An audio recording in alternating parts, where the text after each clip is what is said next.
Chapter 2. Pronoun. In this part, we will look at the essential parts of speech you should know as a part of basic English grammar for beginners. If you like to read, we have picked up some of the best material for you. Click the link in description. Let's go. What is pronoun?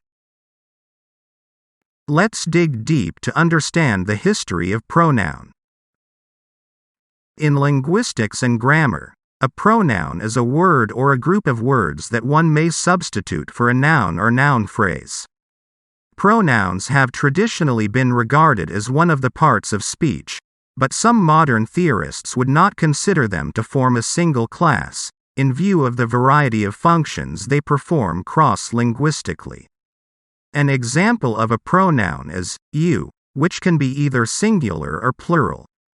Subtypes include personal and possessive pronouns, reflexive and reciprocal pronouns, demonstrative pronouns, relative and interrogative pronouns, and indefinite pronouns.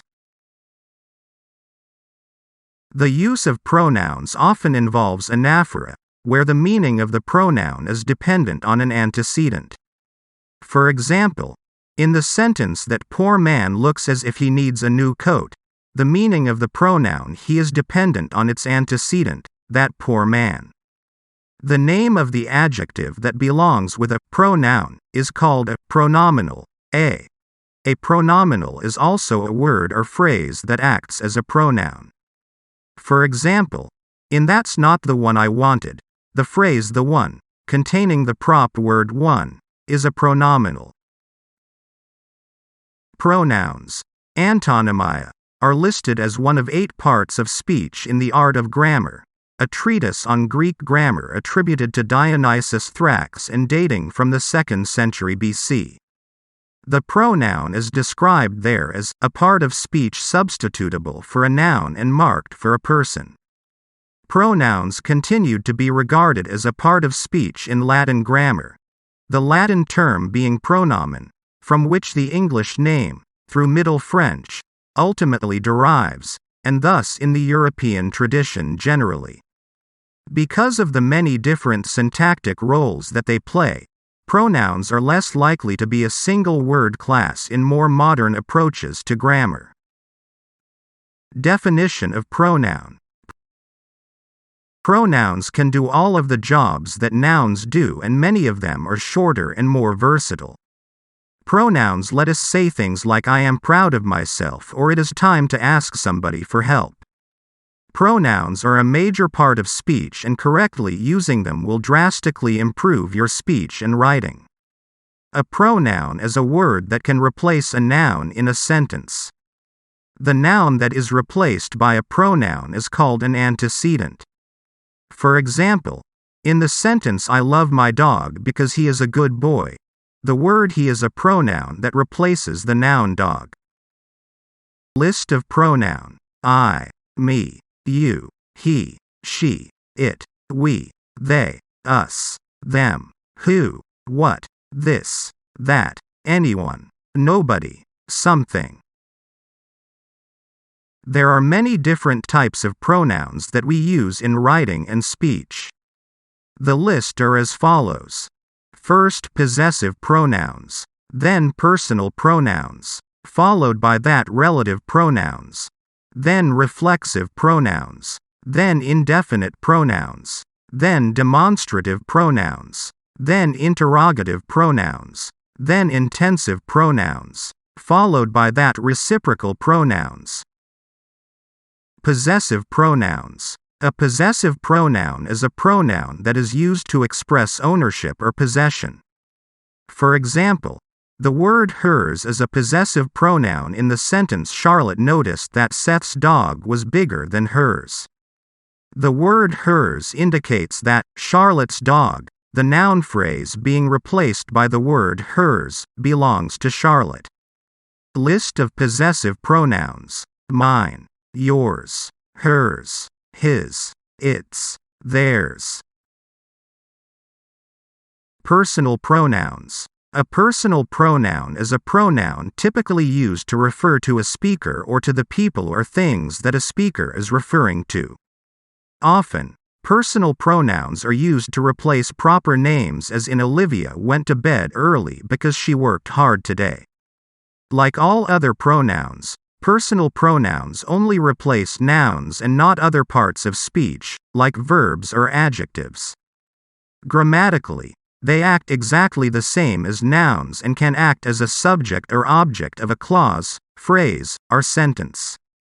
List of personal pronouns: I, me, you, she, her, he, him, it, we, us, they, and them.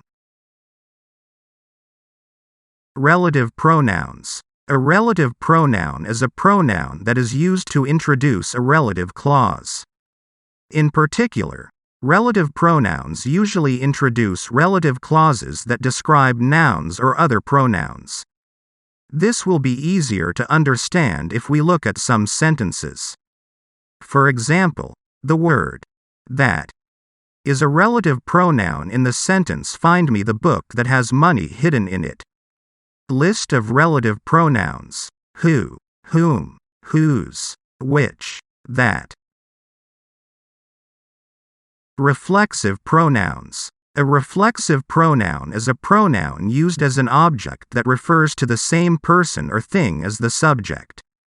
For example, the word herself is a reflexive pronoun in the sentence "Nina loves herself" because it refers to the same person as the subject Nina. Nina loves Nina. We use reflexive pronouns when the object of a verb or preposition is the same as the subject of the sentence. For example, Becky introduced herself. The person that Becky introduced was Becky. Becky is both the performer and the receiver of the action. Indefinite pronouns. An indefinite pronoun is a pronoun that doesn't specifically identify what it is referring to. For example, the word someone is an indefinite pronoun in the sentence "Someone ate the last slice of pizza." We know that the pronoun someone refers to a human being, but we don't know any other information about them.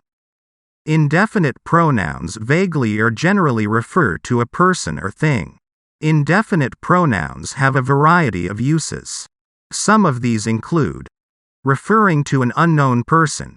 The witness saw somebody sneaking around. Referring to a general amount.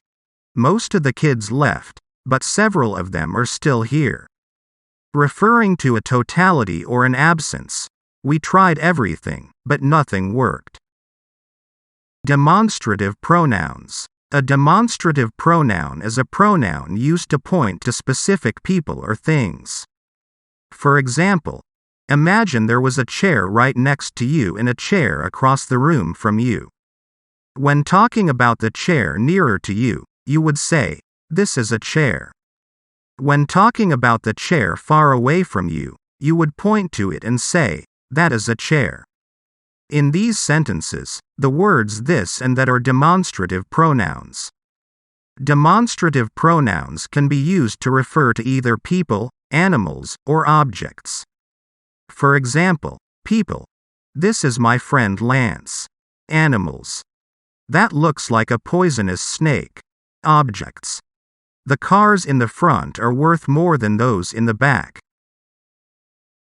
Interrogative pronouns. An interrogative pronoun is a pronoun used to ask a question. For example, the word who is an interrogative pronoun in the sentence "Who are you?" Like most other pronouns, interrogative pronouns replace nouns in sentences.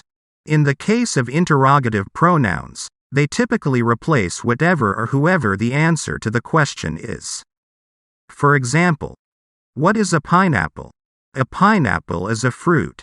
Who built this shed? Carl built this shed. Intensive pronouns. An intensive pronoun is a pronoun that refers back to the subject of a sentence in order to emphasize it. For example, the pronoun himself is an intensive pronoun in the sentence the detective himself was the culprit. The pronoun himself refers back to the subject the detective in order to add emphasis.